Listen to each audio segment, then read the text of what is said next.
সুপ্রিয় টেলিশিক্ষার্থী, royal engineering academy টেলিকোচিংয়ে আপনাদেরকে স্বাগত জানাচ্ছি। আমি engineer Syed Talha Zubayed. Electrical and electronic engineering বিভাগের সেকশনের একটি সাবজেক্ট হচ্ছে থার্মাল ইঞ্জিনিয়ারিং এবং মেকানিক্যাল ইঞ্জিনিয়ারিং বিভাগের applied thermodynamics ovary course curriculum এবং সিলেবাসে মিল রয়েছে, একইভাবে প্রশ্নপত্রের ধরন এবং প্যাটার্নেও মিল রয়েছে। তো স্বাভাবিকভাবে আমাদের এই কোর্সের জন্য, এই সাবজেক্টের জন্য আমরা দুটো টেক্সট ফলো করব এবং বিগত বছরের এএমআই পরীক্ষার অ্যাপ্লাইড থার্মোডাইনামিক্সের প্রশ্নপত্রের সমাধানগুলো নিয়ে আমরা টেলিকোচিংয়ে আলোচনা করব।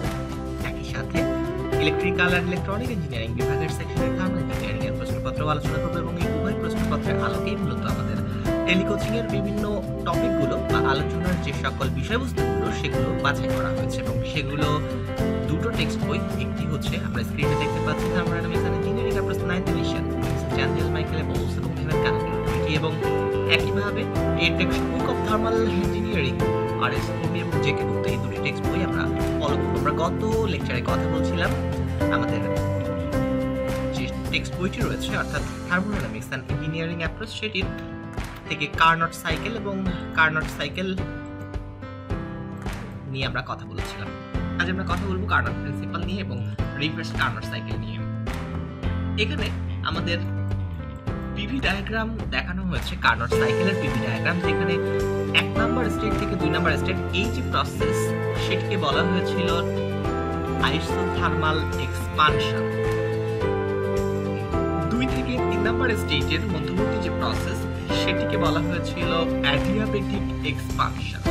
তো যখন আমরা লেফট থেকে বাম থেকে একটি পিভি ডায়াগ্রামের হরাইজন্টাল অক্ষ বরাবর থাকে ভলিউম এবং ভার্টিক্যাল এক্সিস বরাবর থাকে প্রেসার, তো স্বাভাবিকভাবেই আমাদের যে কোনো স্টেট যত উপরের দিকে, ভার্টিক্যাল যত উপরের দিকে থাকবে ওই স্টেটে প্রেসারের পরিমাণ বেশি থাকবে।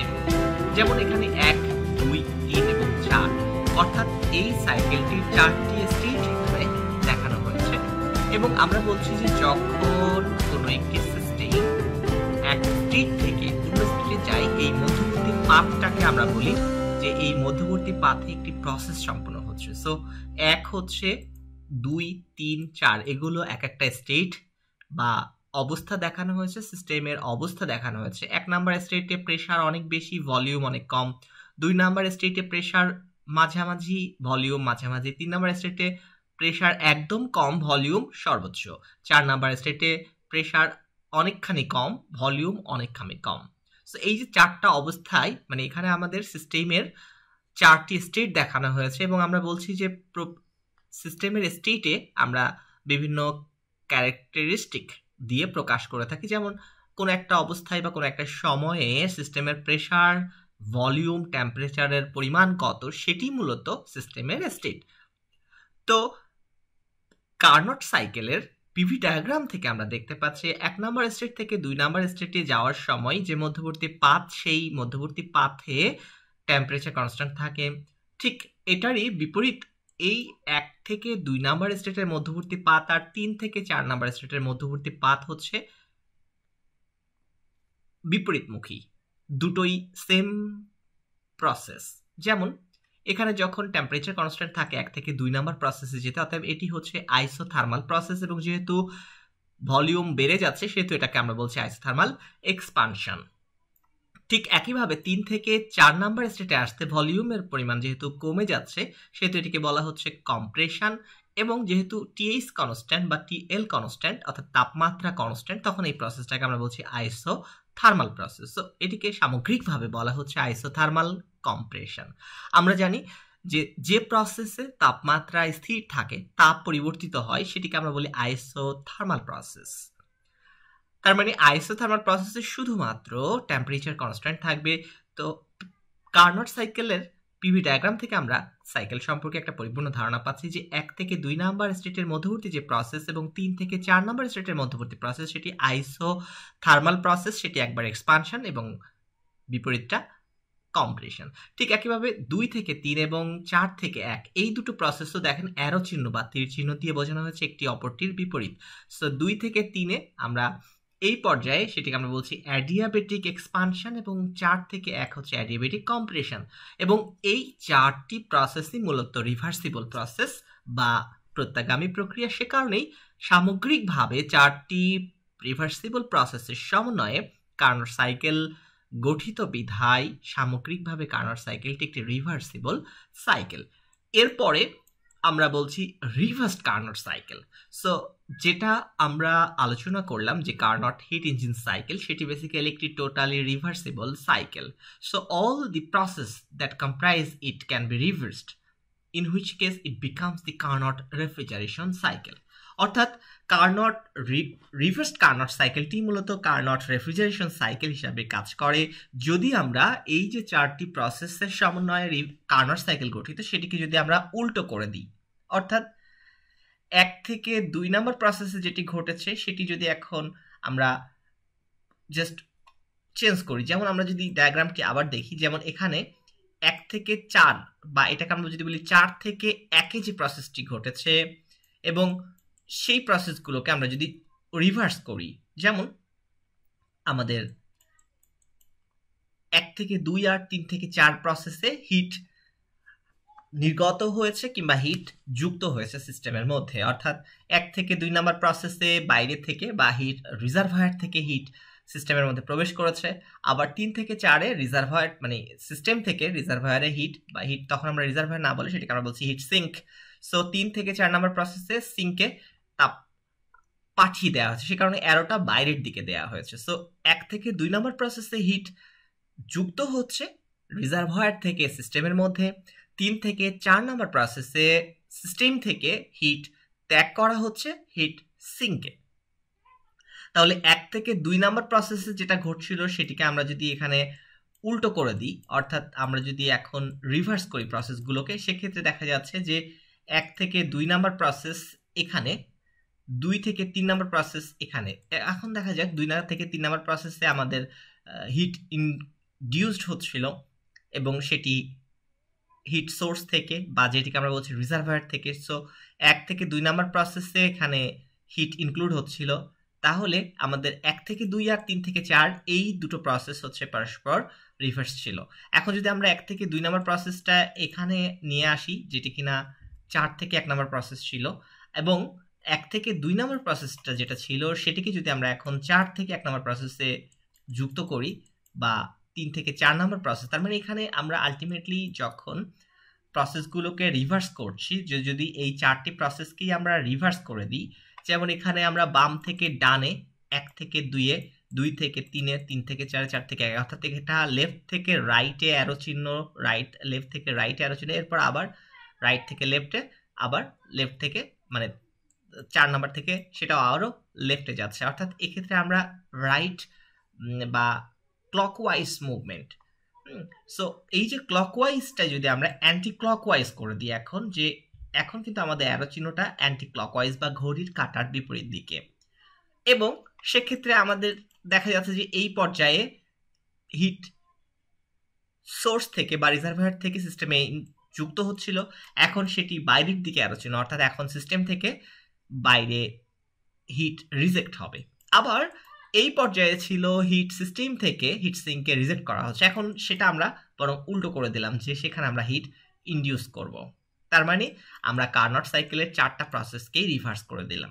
সেক্ষেত্রে এই প্রসেসকে আমরা বলছি রিভার্সড কার্নোট সাইকেল, এবং এটাই মূলত রেফ্রিজারেশন সাইকেল হিসাবে কাজ করে, এই জন্য এটিকে আমরা বলছি কার্নোট রেফ্রিজারেশন সাইকেল। সেক্ষেত্রে আগের যে কার্নোট সাইকেল বা অ্যাকচুয়াল কার্নোট সাইকেলের সাথে রিভার্সড কার্নোট সাইকেলের মৌলিক পার্থক্য শুধুমাত্র ডিরেকশনসে, অর্থাৎ হিট এবং ওয়ার্কের যে ইন্টারাকশনস সেটির ডিরেকশনটা শুধুমাত্র রিভার্স করা হয়েছে, বাট সাইকেল কিন্তু এক্স্যাক্টলি সেম রয়েছে। So this time the cycle remains exactly the same except that the directions of any heat and work interactions are reversed. Heat অর্থাৎ কিউএল পরিমাণ হিট আমরা এখানে অ্যারো চিহ্ন থেকে দেখতে পাচ্ছি, যে আমরা যদি অ্যারো চিহ্ন দেখি চিত্রে, আমরা অ্যারো চিহ্নতে দেখতে পাচ্ছি যে কিউএল পরিমাণ হিট সেখানে যুক্ত হচ্ছে এবং কিউএইচ পরিমাণ হিট সিস্টেম থেকে নির্গত হচ্ছে। সো QL পরিমাণ amount of QL is absorbed from the low temperature reservoir.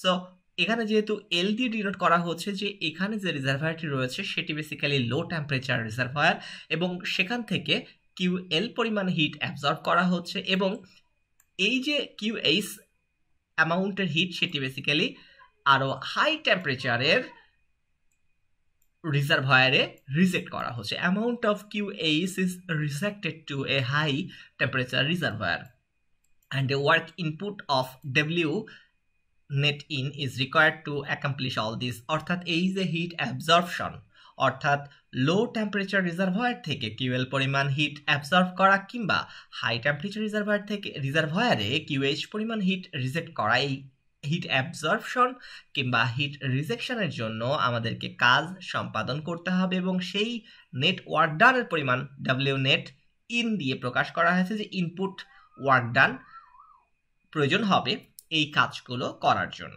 এবং এই পিভি ডায়াগ্রামটি দেখানো হয়েছে। সো আমরা যদি বলি যে কার্নট সাইকেল এবং রিভার্স কার্নট সাইকেলের যে পিভি ডায়াগ্রাম সেটি একই রকম, শুধুমাত্র ডিরেকশনগুলো আলাদা এবং directions of the process are reversed. আমরা পরের লেকচারে কার্নট প্রিন্সিপাল নিয়ে আলোচনা করব। তো এই জিনিসগুলো পরীক্ষাতে খুব অল্প মার্কসের প্রশ্ন আসে, 3 মার্কসের কিংবা 4 মার্কসের। আমাদের এমআই শিক্ষার্থীদের ফেল করার পেছনে মূল কারণ হলো তাদের বেসিক শক্ত না। তো অনেক কোয়েশ্চেন রয়েছে বা অনেক টপিক রয়েছে যেগুলো পরীক্ষায় আসে না, কিন্তু সেই জিনিসগুলোর উপর ভিত্তি করে আমাদেরকে, ধরা যাক অটো সাইকেল, সেখান থেকে অটো সাইকেল থেকে নিয়মিত প্রশ্ন আসে, অটো সাইকেলের এফিসিয়েন্সির সমীকরণ প্রতিপাদনের প্রশ্ন আসে, ডিজেল সাইকেলের প্রশ্ন আসে, রেফ্রিজারেশন সাইকেলের প্রশ্ন আসে। কিন্তু এই সাইকেলগুলো স্টাডি করতে গেলে আমাদেরকে শুরুটা করতে হবে কার্নট সাইকেল থেকে। সো ধারাবাহিকভাবে নলেজ বেসটাকে শক্ত করে আপনাকে অটো সাইকেল বুঝতে হবে, ডিজেল সাইকেল বুঝতে হবে, ব্রাইটন সাইকেল বুঝতে হবে, রেফ্রিজারেশন সাইকেল বুঝতে হবে। তবেই আপনি হচ্ছে কনসেপ্ট ক্লিয়ার থাকবে এবং ম্যাথমেটিক্সগুলো বা ম্যাথমেটিক্যাল প্রবলেমগুলো খুব সহজে সমাধান করতে পারবেন। সো মাঝখানে 3-4টা সিঁড়ি বাদ দিয়ে আপনি 1 নম্বর সিঁড়ি থেকে 10 নম্বর সিঁড়িতে যখন পা দেবেন, সেটা তো সিঁড়িতে ওঠা এই পদ্ধতিতে সম্ভব না। সো নলেজ একটা কনসেপ্ট আর একটা কনসেপ্টের উপর ডিপেন্ডেন্ট বিধায় আমাদেরকে ধারাবাহিকভাবে আলোচনা করতে হয়। তো সে কারণে আমরা টেক্সট বই ভিত্তিক ভিডিও লেকচারগুলো তৈরি করছি। আমরা খুব শীঘ্রই বিগত বছরের প্রশ্নভিত্তিক আলোচনায় যাব, কিন্তু তার আগে আমরা অবশ্যই নলেজ বেস শক্ত করার দিকে মনোযোগ দেব। তো শিক্ষার্থীদেরকে তাড়াহুড়ো না করে আমাদের লেকচারগুলো ফলো করে টেক্সট বুক পড়ার উপরে জোর দিতে হবে। ধৈর্য নিয়ে আপনাদেরকে ভিডিও লেকচারগুলো দেখতে হবে, কারণ কোনো টপিকই অপ্রয়োজনীয় নয়। কোনো অপ্রয়োজনীয় টপিক আমাদের ভিডিও লেকচারে আমরা আলোচনায় যাব না, কারণ আমরা চেষ্টা করব ভিডিও লেকচারগুলোকে যতটা সম্ভব AMI শিক্ষার্থীদের জন্য কার্যকর করার, ইফেক্টিভ করার, এবং এই ইফেক্টিভনেস বাড়ানোর জন্য আমরা প্রতিনিয়ত চোখ রাখছি সর্বশেষ প্রশ্নপত্র এবং সর্বশেষ প্রশ্নপত্রের আলোকে আমরা আমাদের ভিডিও লেকচারগুলোকে আরও বেশি আপগ্রেড করছি। তো সেই জন্য রয়্যাল ইঞ্জিনিয়ারিং একাডেমির সাথে থাকুন এবং ধৈর্য ধরে সাথে থাকুন, কারণ অ্যাপ্লাইড থার্মোডাইনামিক্স কিংবা থার্মাল ইঞ্জিনিয়ারিংয়ে 3 থেকে 4 বার ফেল করেছেন, মানে প্রায় 1.5-2 বছর ধরে আপনি এই সাবজেক্টে লড়াই করছেন। সো ফাঁকিবাজি না করে 1.5-2 বছর যদি আপনি ভালোভাবে বেস শক্ত করতেন, নলেজ শক্ত করতেন, তাহলে এতবার ফেল করতেন না। অতএব এখন বেস শক্ত করেন, আখেরে লাভ হবে। শর্টকাট পদ্ধতিতে থার্মাল ইঞ্জিনিয়ারিং কিংবা অ্যাপ্লাইড থার্মোডাইনামিক্সে পাশ করা সম্ভব নয়। এই সত্যটি যত তাড়াতাড়ি অনুধাবন করবেন ততই আপনার জন্য মঙ্গল। তো ভালো থাকুন, সুস্থ থাকুন আর রয়্যাল ইঞ্জিনিয়ারিং একাডেমির সাথেই থাকুন।